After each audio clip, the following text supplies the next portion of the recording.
അതുപോലെ കഴുത്തുറയ്ക്കാൻ താമസം, വായിൽ ഇത്തയിലിക്കുന്ന കുട്ടികൾ, അങ്ങനെ അല്ലെങ്കിൽ പ്രിമിച്ചർ ഡെലിവറി, നേരത്തെ ജനിച്ച കുട്ടികൾ, ഫുൾ ടൈം ആകാതെ, ഇവർക്കൊക്കെ ഇത് പതിവായിട്ട് കൊടുക്കുന്നത് നല്ലതാണ്. അതുപോലെ ഓട്ടിസം കുട്ടികൾക്ക് നല്ലതാണ്. മനസ്സിലായോ? ബുദ്ധിമാനിയുള്ള കുട്ടികൾക്കും അതുപോലെ മാനസികമായിട്ട് മാനസികമായിട്ടുള്ള അസ്വാസ്ഥ്യങ്ങൾ പ്രകടമാക്കുന്ന രോഗാവസ്ഥകൾ ഇത് പ്രയോഗിക്കാം.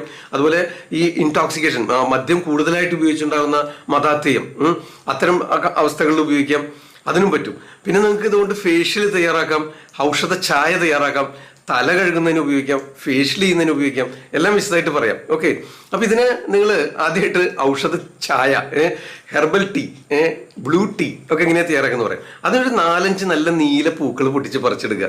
നീലപ്പൂക്കൾ അത് നമ്മൾ ഫാണ്ട കഷായം എന്നാണ് ഇതിന് ആയുർവേദത്തിൽ വിളിക്കുക. വെള്ളത്തിൽ ഇട്ട് വെച്ചിരുന്നിട്ട് നമ്മളിതൊരു 10-15 മിനിറ്റ് നേരം വെള്ളത്തിൽ ഇട്ടാൽ പോലും അതിന് ബ്ലൂ നിറം വരും. മനസ്സിലായോ? പക്ഷെ നമ്മൾ അതിന്റെ പൂർണ്ണമായിട്ടുള്ള സത്ത് വലിച്ചെടുക്കുന്നതിന് വേണ്ടി ഒരു